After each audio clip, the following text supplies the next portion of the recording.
Bueno, muy buenas noches, muy buenos días, buenas tardes, desde cualquier lugar, tiempo, espacio, obviamente. El lugar, pues si el espacio ya lo hemos revisado, pueden ser eh, también bastante interesantes de revisar. No voy a utilizar otro término para evitar complicar un poco más su comprensión. Les saludo nuevamente en este momento en que nos encontramos para conversar, seguir nuestra conversación acerca del texto de Denis Naimanovich, quien nos está aportando pues bastantes elementos desde la postura del libro de El juego de los vínculos. Recuerden que hemos realizado en los encuentros anteriores una revisión de cada uno de los capítulos, eh, y pues la intención es que sigamos explorando, ya que con ella vamos encontrando un camino bien interesante sobre aquellos aspectos, elementos, um, referentes que nos ayudan a comprender mucho más o a interiorizar mucho más a fondo aquello que entendemos por lo vinculante, pero también aquello que entendemos por complejidad. Así que pues la intención está allí puesta para que nos encontremos y reencontremos con unas nociones que son bien importantes para nosotros cuando estamos parados o posicionados en una perspectiva de pensamiento complejo, pero adicional a esto, cuando nos ocupamos de preguntas que también van a mirar y a cuestionar un poco lo que son estas estructuras de lo moderno, premoderno, o lo que podríamos llamar en estas grandes ubicaciones temporoespaciales, frente a los momentos históricos y el acontecer actual que tenemos pues nosotros en nuestra cultura contemporánea y más en estos tiempos. Bien, vamos entonces con nuestro capítulo de hoy, que se titula Subjetividad y contexto social, figuras en mutación. Como lo veíamos en la sesión anterior, eh, hemos tenido todo un trasegar con la autora en la que nos ha posicionado de una manera pues bastante interesante en la posición que asume para pensar y problematizar desde y con el pensamiento complejo. ¿Por qué hago esta claridad? Porque efectivamente si estuviéramos estudiando algún otro autor, seguramente tendríamos que también revisar desde dónde nos está hablando. Aquí es muy importante reconocer esa posición, ese desde dónde nos habla la autora. Hemos trasegado con ella, de la mano de ella, con unas preguntas bastante importantes, inclusive para el mundo de la educación, para el mundo de la psicología, para el mundo de la pedagogía, sin duda alguna, porque nos cuestiona desde la institucionalidad misma de las organizaciones de orden social, entre ellas pues por supuesto la escuela, o el otro escenario que es en el que nosotros nos ubicamos como un proceso de identificación o de estructuración, que tiene que ver ya con la parte de la psique. Esto es bien interesante de revisar, insisto en ello, y valga las múltiples veces en las que he dicho interesante, porque precisamente nos mueve a encontrarnos con los conceptos desde su comprensión, y además de esto pues nos plantea o nos moviliza, nos invita, ¿no? También podemos nosotros tomar la decisión de decir, no, yo por esa vía no voy, pero aquí existe un interés por mostrarnos una vía posible sobre la cual podemos hacer un estudio o una revisión.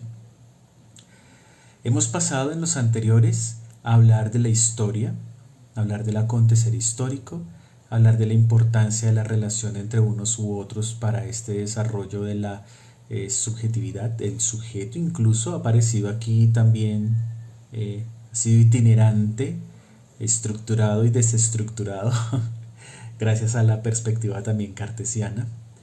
Y tímidamente la sesión pasada, bueno, no tímidamente, se asomó y nos mostró un poco su rostro, la subjetividad. Aquí, en este capítulo, la autora nos lleva a precisamente posicionarnos desde la subjetividad y esta en relación a ello que nos ha conversado, nos ha permitido conversar con ella, que es precisamente el contexto histórico, y aquí nos lo sitúa desde el contexto social. Recordemos que para la autora las condiciones en las que surge un paradigma, en las que surgen unas estructuras sociales, un pensamiento, un concepto, una forma de relación humana o transhumana, tiene que ver con el contexto en el que están posicionados, digamos, los pensadores o las circunstancias sociales en las que estos fenómenos se dan a lugar. De allí que haga ese cuestionamiento precisamente al revisar el concepto de identidad en relación a sujeto y en relación a subjetividad. Eso ya nos da un camino. Ahora bien, en este capítulo ella precisamente retoma este discurso y lo profundiza un poquito más. Cada vez nos lleva un poco más a su pensamiento. Voy a leer una cita, un texto de ella y lo vamos trabajando. Nos dice: las ilusiones de salvación basadas herméticamente en propuestas utópicas que enunciaban la pronta llegada del hombre nuevo a la tierra prometida del bienestar y la solidaridad universal no se han extinguido, pero están hoy en pleno retroceso. Claro, aquí ella nos llama un poco como al lugar de revisemos qué es lo que nos está pasando con esa desestructuración, qué es lo que nos está sucediendo como sociedad, como individuos, frente a estos grandes ideales de la salvación, de la utopía de la llegada de un nuevo ser humano, de un nuevo hombre, una nueva mujer, humano como hombre, como género humano, ¿no? En donde nos prometen un estado de bienestar permanente y eterno. Hace poco escuchaba a un colega que precisamente problematizaba un poco sobre esto y tenía una premisa bien interesante, y es que la presunción del miedo precisamente a la permanencia o a lo eterno deviene de nuestra impermanencia o de nuestra digamos caducidad. Es decir, nosotros no conocemos lo permanente, no conocemos lo eterno, por ende es una idea que nos cuesta entender, trabajar, abordar, asumir. Aquí lo que nos dice Denise es que este discurso se ve fuertemente tensionado y se ve fuertemente revalorado cuando nos encontramos en un contexto actual en el que vemos que ello no se materializa o que ello difícilmente se pone en funcionamiento, lo podemos ver bien.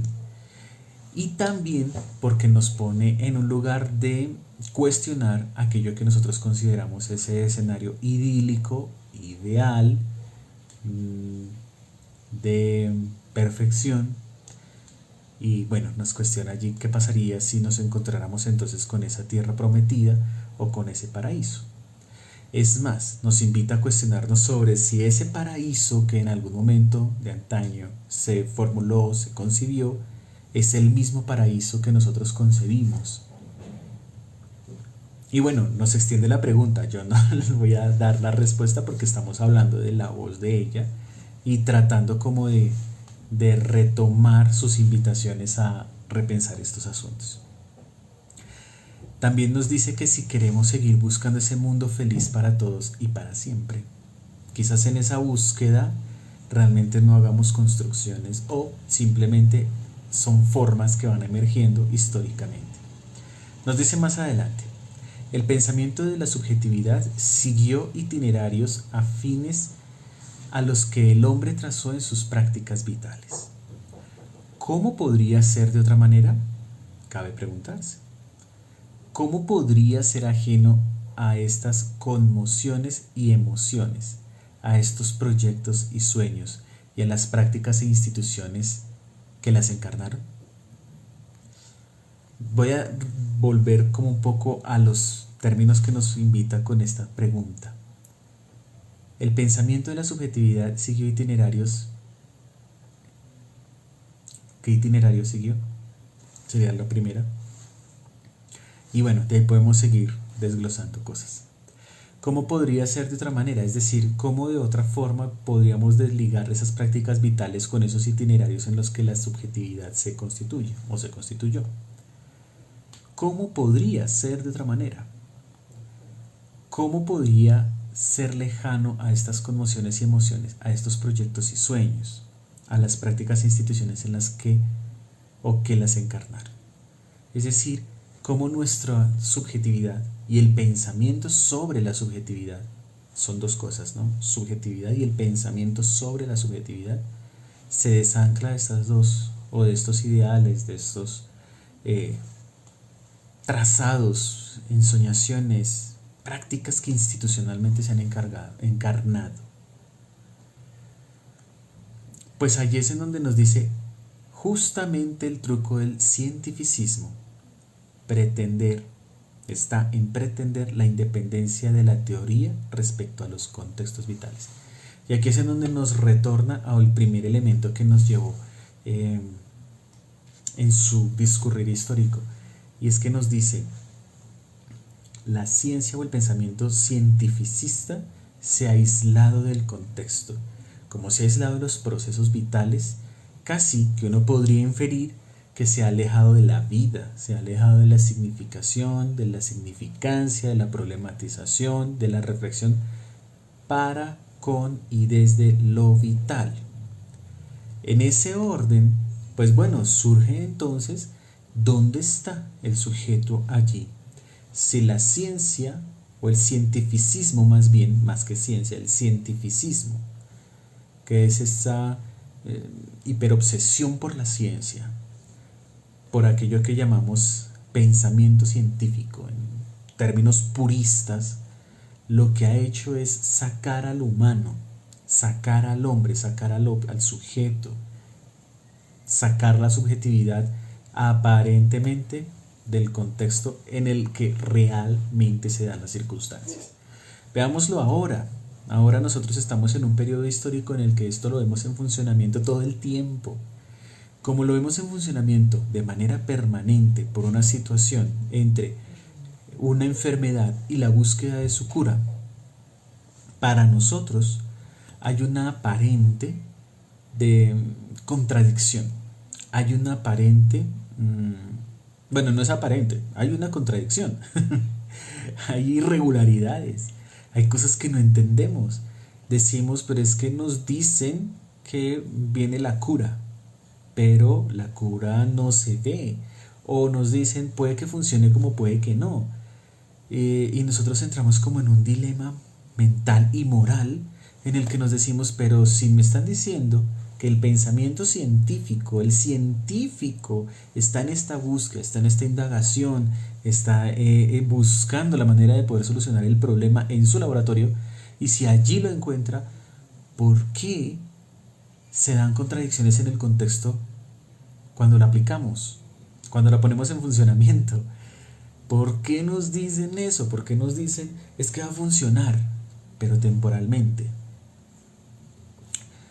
Ojo ahí, no es que haya, y aquí voy a ponerme un poquito más desde mi lugar, no es que haya un negocio detrás, puede que sí, puede que no.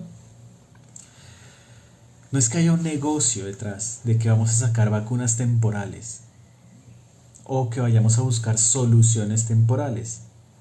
Es que el problema se revisa desde el pensamiento cientificista y nuestra estructura total, colectiva, porque eso lo tenemos todos, nos dice, claro, si se encontró en laboratorio y funciona en laboratorio, debería funcionar en el universal. Eso nos dice nuestra estructura. Pero los científicos y los conocedores del tema saben que una cosa es lo que pasa en el laboratorio y otra cosa es lo que pasa en el contexto real.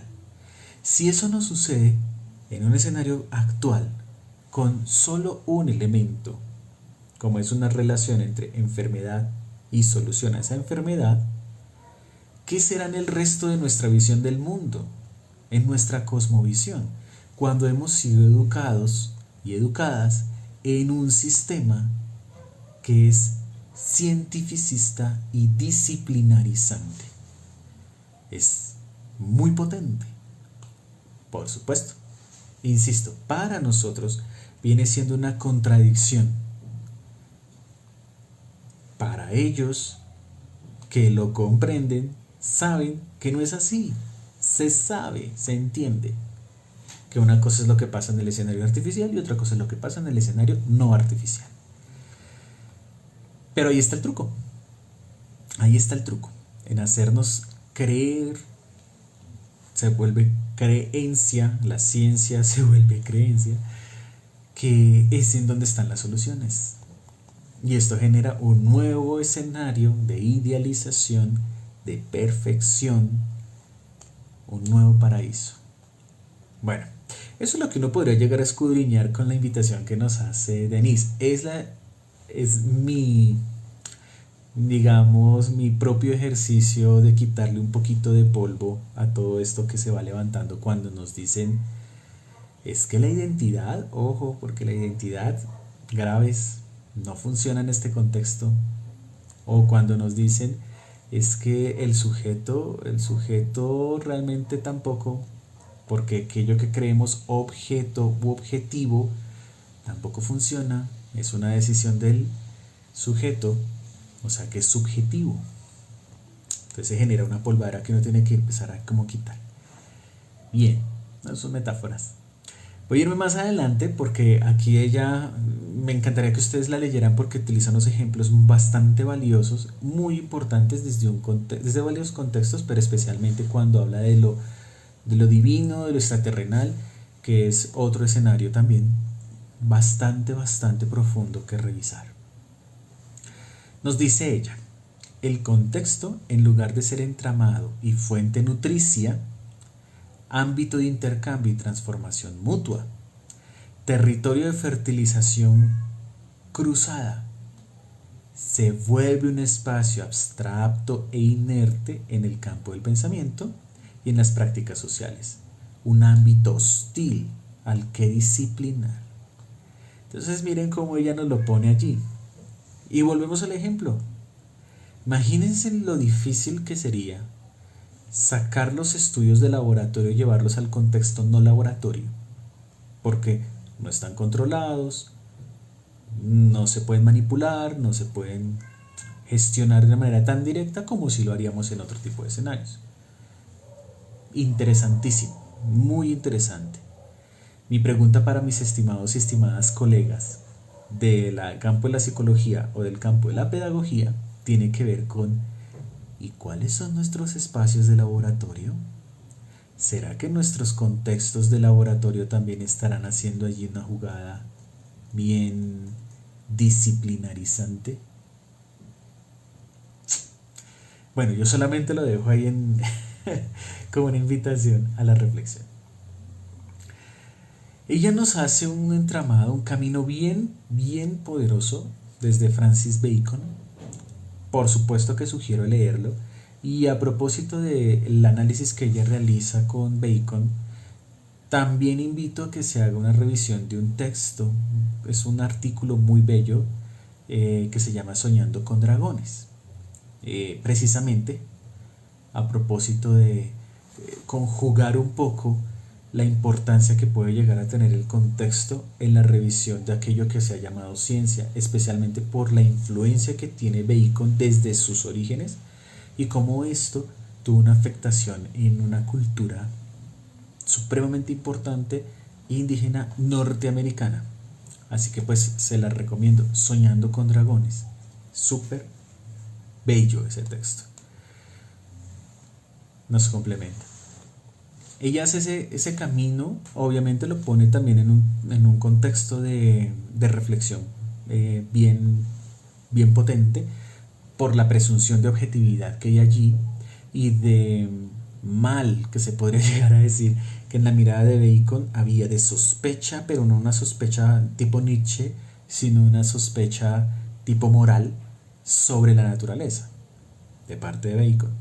Y luego ella va a hablar un poco sobre el psicoanálisis Y nos cuenta una historia bien interesante de cómo el psicoanálisis también inicia con esa revisión, tratando de romper un poco esas estructuras de ciencia, cientificismo, pero finalmente como gobierna la mirada histórica sobre aquello que es válido, pues vuelve otra vez a tomar un frente cientificista y pues se va hacia ese escenario y empieza a universalizar. Entonces prácticamente lo que nos dice la autora con esto es, miremos con precaución aquellos imperativos, podríamos decir, o aquellos enunciados, aquellas revisiones, estudios y todo lo demás, que tiendan a lo universalizante, a lo ortodoxo, a lo conservador, a creer que lo que yo hago y estudio es lo convencional y es lo universal, lo universalizable. Recordemos la problematización que en el capítulo anterior, en el anterior del anterior, veíamos sobre el estándar. ¿Cuál es el problema del estándar? El estándar está impuesto. Está dándonos restricciones sobre lo que podríamos llegar a ser y a hacer. Es, muy, muy interesante, especialmente si trabajamos desde el mundo de la educación o desde la psicología, el acompañamiento terapéutico, etcétera, etcétera, etcétera.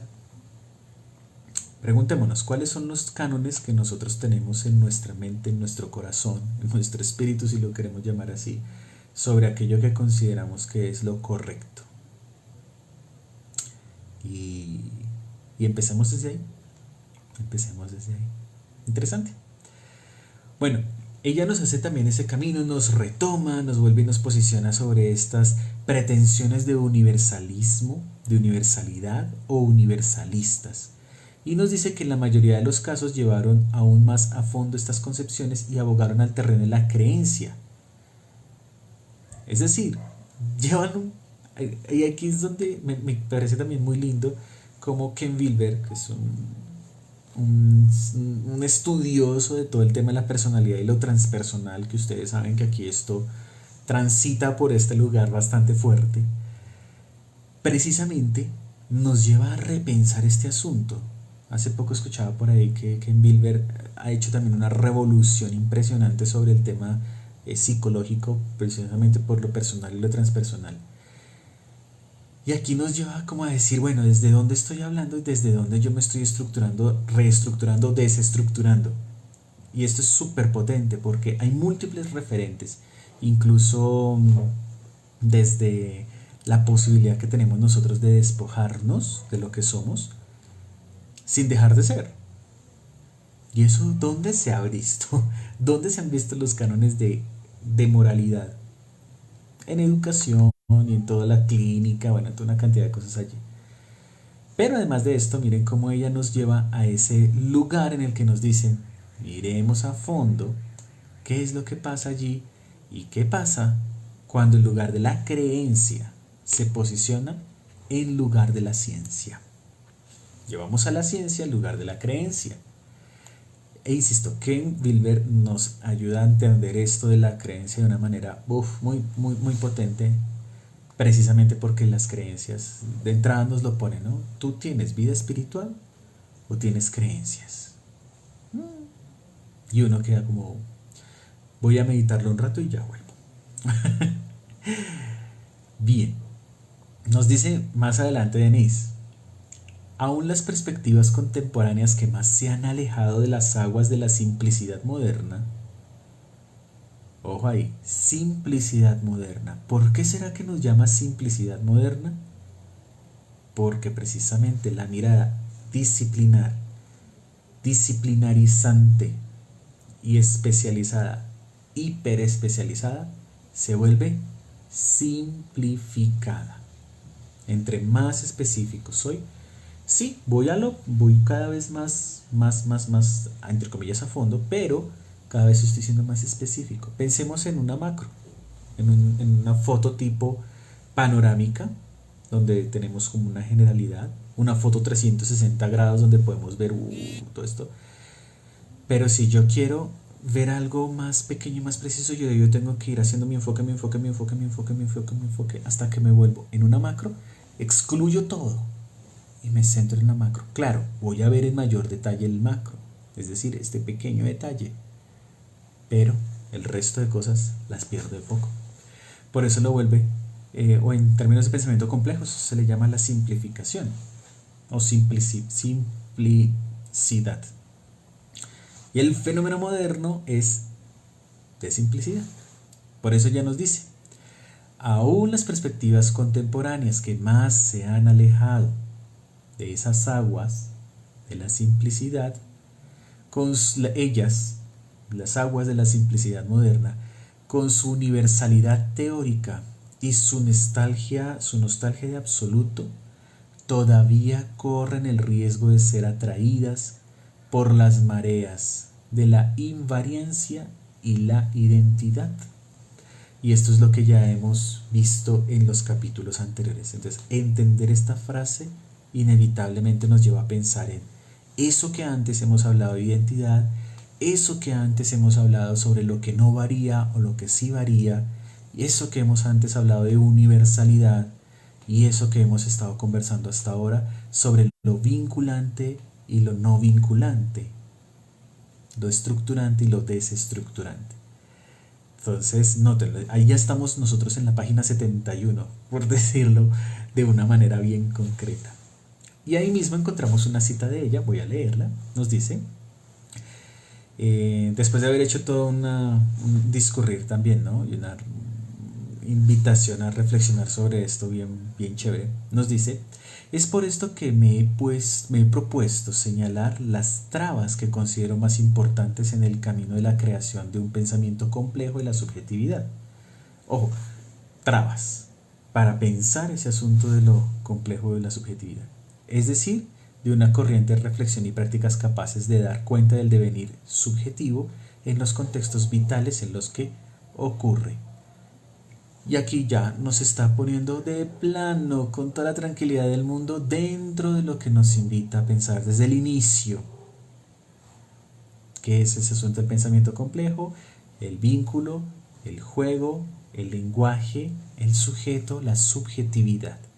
Y aquí nos dice, entonces, el primero que quiere destacar, así nos lo dice ella, bueno, voy a repetir, dice, en primer lugar quiero destacar que el tránsito hacia una perspectiva intelectual está asignado por una transformación radical del sistema global de producción, validación y circulación de conocimiento. O sea, de entrada nos está poniendo en cuestión a decir, mira todo lo que has aprendido, mira todo lo que has estudiado, mira todo lo que te han enseñado. Hace parte de un sistema global de producción, de un sistema de validación generalizado, estandarizado. Sí, si tu respuesta es sí, perfecto, cuestiónate por qué. Es el primer cuestionamiento. ¿Por qué no estudiamos otras cosas? Hace un tiempo lo hablaba en algún escenario de clase. ¿Por qué nosotros aprendemos como segunda lengua inglés o francés o buen español? Que hablamos en español, un español que de pronto para algunos es bueno, para otros no tanto. Hablamos otros idiomas, pero ¿por qué esas y no otras? ¿Por qué no el lenguaje, las lenguas indígenas, nuestras lenguas nativas? ¿Por qué no lengua de señas? ¿Por qué no braille? Etcétera, etcétera. ¿Por qué se privilegian? Y más allá del por qué, ¿qué ha constituido en mí, qué ha constituido en ti y qué constituye en todos nosotros ese sistema? Un abordaje complejo implica que nosotros lo primero que hagamos, o una de las cosas tantas que podemos hacer, es precisamente mirar dónde está ese foco y cuál es la pretensión de eso. De ahí el cuestionamiento que nos hace sobre el estándar implícitamente en algún momento dado. Y además de esto, nos invita a repensarnos desde lo que nosotros creemos y consideramos que es un modelo. ¡Pum! Aparecen dos términos, ¿no? Estándar, modelo. Imagínense, queridas y queridos, cuando hablamos de modelo pedagógico. O cuando hablamos de estándares de competencias, en el caso de la educación. Cuando hablamos de estructura psíquica, o cuando hablamos de algún tipo de, bueno, todas estas palabritas con las que nosotros ponemos los rótulos sobre los niños, sobre las niñas, sobre las personas. Todos esos rotulitos que les encantan poner a las personas. ¿Tiene algo que ver ahí? Entonces, bien. Lo que nos dice es que la complejidad no es una meta para querer como ver todo esto en conjunto y querer armar relaciones per se, sino que nos dice que se constituye en un estilo, una forma en la que nosotros ya nos movemos de la visión estandarizada y nos movemos de los modelos a priori o de los modelos generales, para entenderlo, no bajo una pretensión de tener una comprensión omnisciente. No se trata de eso. De hecho, nos lo dicen. No se trata de un sistema totalizante. No, de eso no se trata. Porque si no, pues entonces estaríamos hablando de que sería un asunto muy de la suma de las partes. Y aquí lo que nos dice el pensamiento complejo precisamente es que el todo está en las partes. Y todo el conjunto de partes también es un todo. Valga el triple todo que acabo de poner por ahí. ¿Sí? Eso que nos sucede es una tentación, nos dice ella, es una tentación. Que les dejaría ahí de qué tipo de tentación nos está hablando cuando nos pone en ese lugar. Nos dice, es decir, a la pretensión de encontrar una única naturaleza humana, una única estructura psíquica, o un único sistema familiar, o un único arquetipo normal, o un único arquetipo patológico. Lo único que estamos haciendo es condenando la diversidad. Es lo único que estamos haciendo. Y estamos utilizando una máscara. ¿Qué hace? Detallar cosas. Mirar un rasgo superficial. Una parte. Entonces también es muy fácil caer dentro de toda esta estructura de complejidad en parte. Y llevarse pues una mascarita ahí. Entonces lo que nos dice básicamente es, bueno, listo, miremos eso, pero también caigamos en cuenta de que todos los estudios, todas las formas, todas las disciplinas, todo lo que se hace, tienen elementos que son etnológicos, tecnológicos, digamos, de conocimiento, de un tipo de género, que han hecho que se estructure una manera de pensar, que en algunos casos se puede llamar heteronormativa, que también es una de esas múltiples formas. En otros casos se puede llamar patriarcal, que es una de tantas formas, etcétera, etcétera. Es bien interesante porque ya de entrada nos ponen ese juego que nos dice, hagámonos cargo de nuestro lugar en esos escenarios. ¿Qué pasaría si nosotros nos movemos en esos escenarios? ¿Qué pasaría con nuestro derrotero histórico, por ejemplo?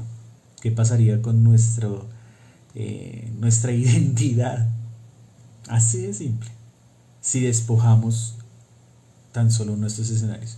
Imaginémoslo así.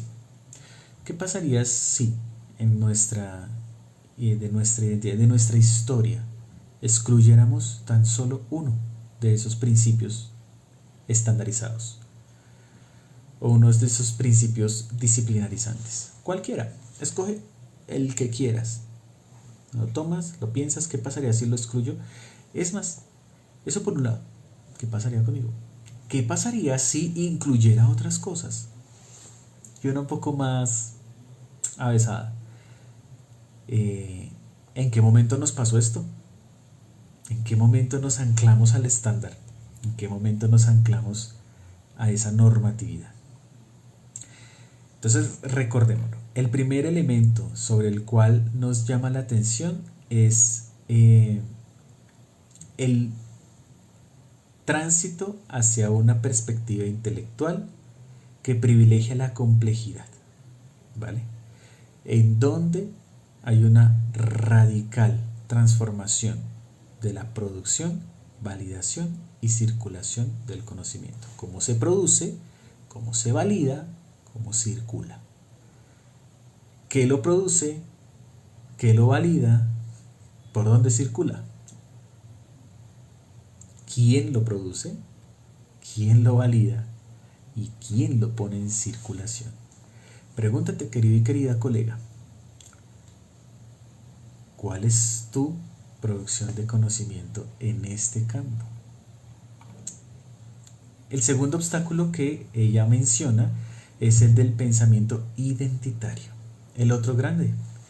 Ya nos ha contado bastante sobre la identidad, donde lo pone en un gran escenario de reflexión, de discusión, de desestructuración también, en donde nos habla de la creencia en una identidad personal. Voy a leer un pedacito de ella que nos dice: en nuestro contexto de Argentina postdictadura, podríamos arriesgarnos a decir que es triple la identidad personal, puesto que nos vemos obligados a luchar con una forma particular perversa de ocultamiento de pertenencia vincular en el caso de los hijos de desaparecidos, que nos exige extremar la delicadeza, la profundidad y la sutileza al abordar la cuestión. Muy fuerte. Nos dice más adelante: la identidad clásica se fundaba en plena determinación e inmutabilidad del ser. O sea, lo que es, ser o no ser. Recuérdenlo. Lo que creaba un espacio conceptual claro y distinto, pero plano. Es como es. El tiempo, entendido como potencia de cambio y transformación, es decir, como historia viva, no tenía lugar en este mundo concebido como la verdadera y única realidad. El pensamiento moderno se mantuvo dentro, a veces en el centro y otras veces en el margen, de esta perspectiva que estalló a partir de la Segunda Guerra Mundial. Voy a seguir leyendo, es que esta parte es muy importante en palabras de ella. La lógica identitaria comparte hoy su trono en otras lógicas, y la razón pura ha tenido que hacer lugar a la razón astuta, para poder dar cuenta de una experiencia del mundo que ha rebasado los diques de contención de la sociedad disciplinaria. Sentipensamos, vivimos un mundo en plena mutación, y las coordenadas identitarias ya no sirven para orientarnos en él. Es imperioso buscar formas de acceder a un espacio cognitivo experiencial caracterizado por las formaciones de bucle, donde por un lado el sujeto constituye al objeto en su interacción con él, y por otro, el propio sujeto es construido en la interacción con el medio ambiente natural y social. No nacemos sujetos, sino que devenimos tales en y a través del juego social.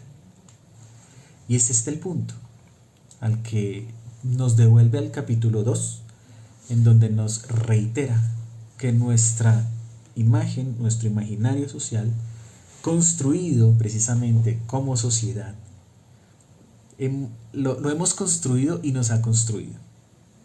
Y como tales, pues nos lleva a pensarnos y a posicionarnos como sujetos dentro y fuera de él, y como coproductores del sistema. Entonces, pensamos así porque así lo hemos definido, pero esto que hemos definido nos lleva a pensar así.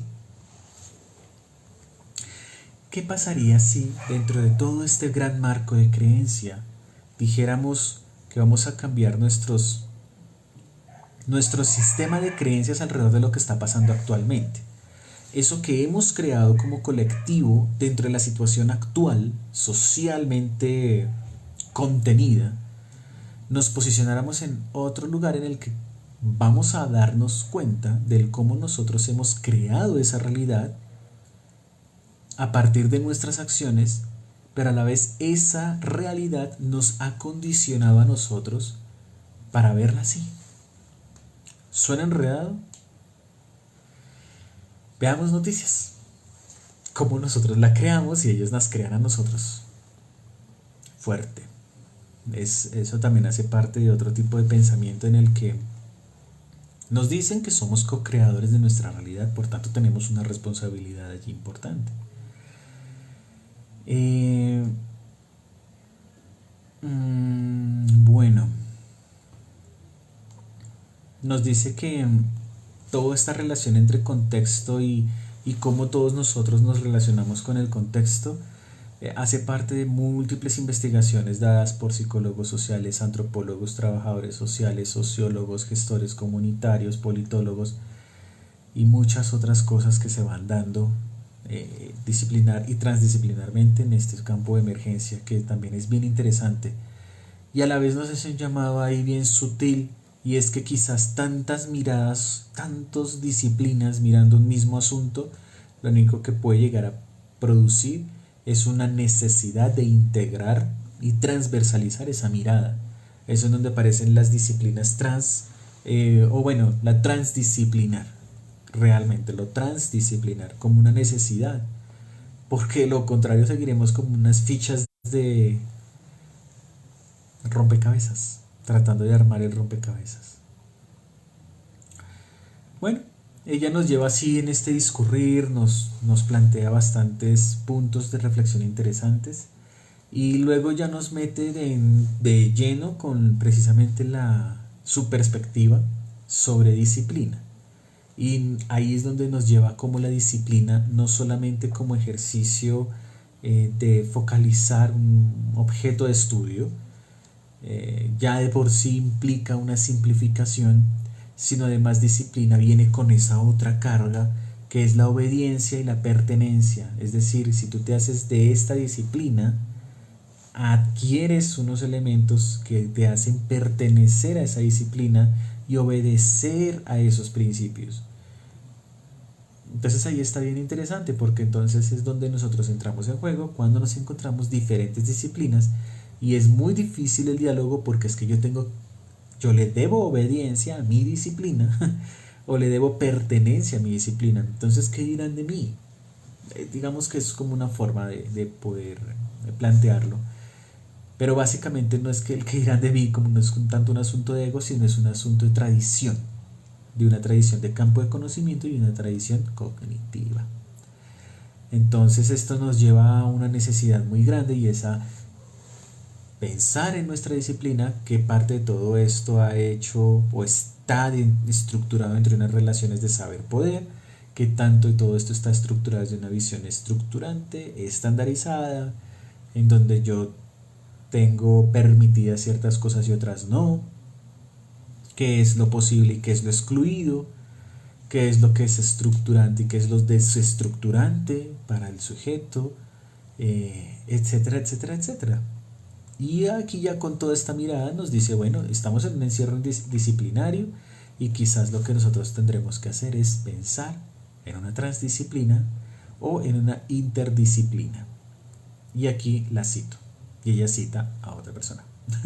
Como bien ha planteado Alicia Stolkiner o Stolkiner, como le quieran decir, la interdisciplina nace, para ser exactos, de la incontrolable indisciplina de los problemas que se nos presentan actualmente.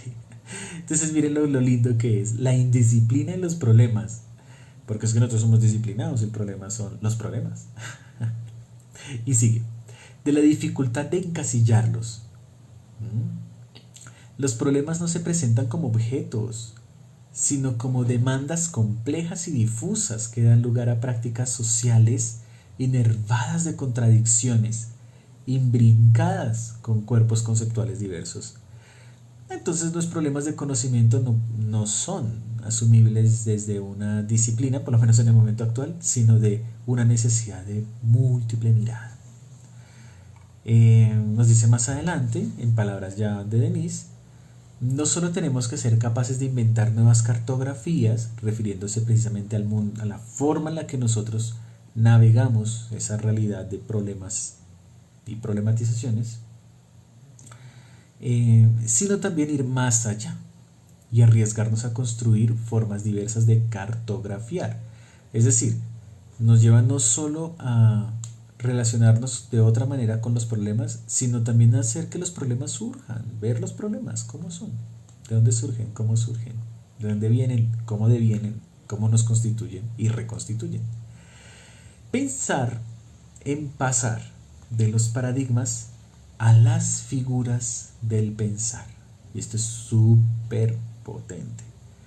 Pasar de los paradigmas, de esas estructuras disciplinarias, disciplinarizantes, a figuras del pensar. Es decir, todo lo que estamos haciendo acá.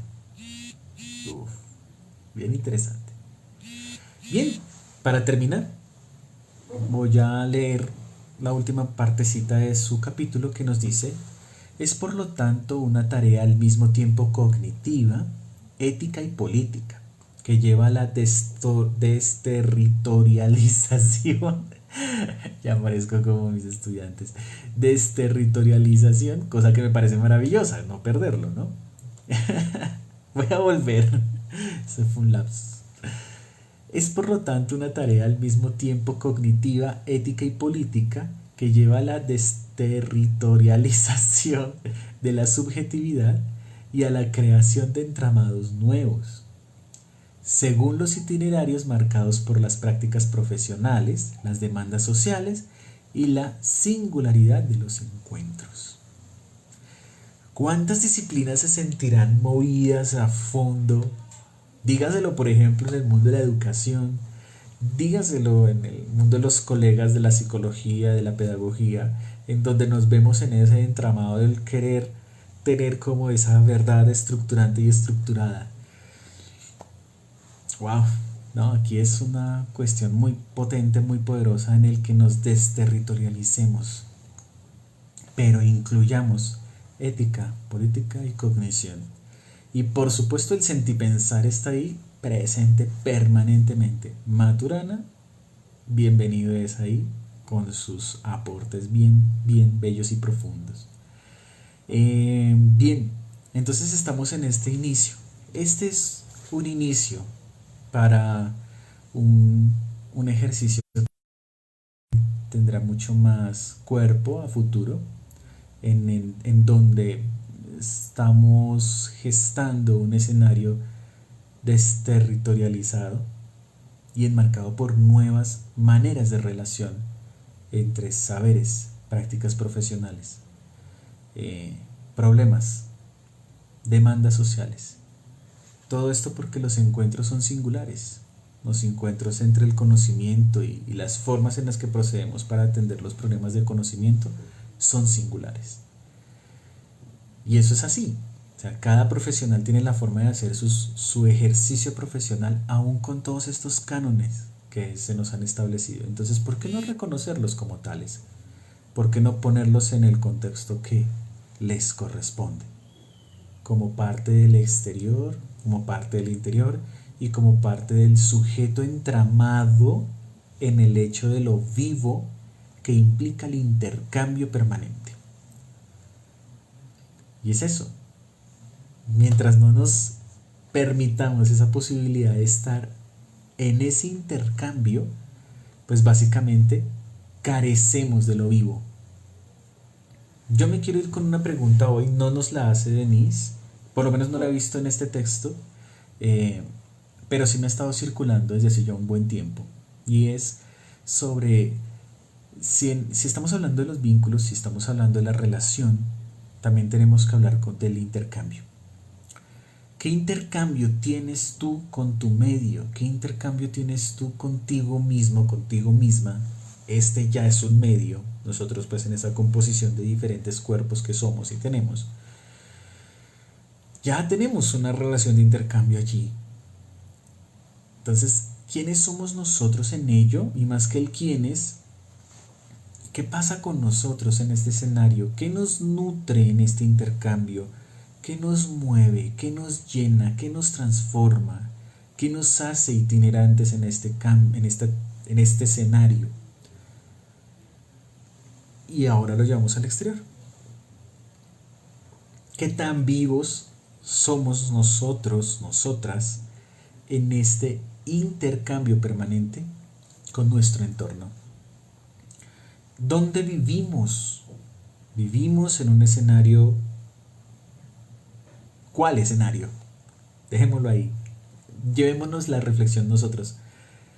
Y esto, ¿cómo lo hemos ligado con nuestra vitalidad, con nuestra afectividad y con nuestra cultura? ¿Será que en este ejercicio nos hemos transformado en este reconocer el intercambio entre lo vivo propio y lo vivo del otro, si es que lo entendemos como vivo? Y aquí es en donde tenemos esa gran reflexión. Pensar la subjetividad en este contexto, nos dice ella, es una tarea inmensa e irreversible. Y no podemos ponerla en el lugar de las certezas instaladas, sino que nos exige una transformación de saberes, nos exige una transformación de prácticas y nos exige una transformación, ante todo, de nosotros, frente a nosotros y a los otros, que es ya bien importante, es decir, política. Entonces, bueno, ahí nos encontramos con este gran discurrir que nos invita Denis Nekmanovic. Dentro de 8 días escudriñaremos un capítulo más que tiene que ver con algo bien importante, y es el asunto del tiempo. El título de este capítulo es Del reloj a la pared, metáforas para ver el mundo. Es un capítulo relativamente corto, pero que tiene un movimiento muy importante para que también entendamos un poco cómo es que pasamos nosotros de una concepción, bueno, ¿qué ha pasado, no? Desde lo moderno a lo actual, o lo que podríamos considerar lo moderno a lo actual, que no sabemos cómo ponerle. Bueno, algunos, ¿no? Yo todavía no lo tengo tan claro. Bien, con esto nos despedimos en este encuentro, de esta noche, de este día, de esta mañana, de esta tarde, de cuando sea que lo estemos viendo, en el tiempo y en el espacio de la virtualidad, que siempre puede un poco, queda más allá.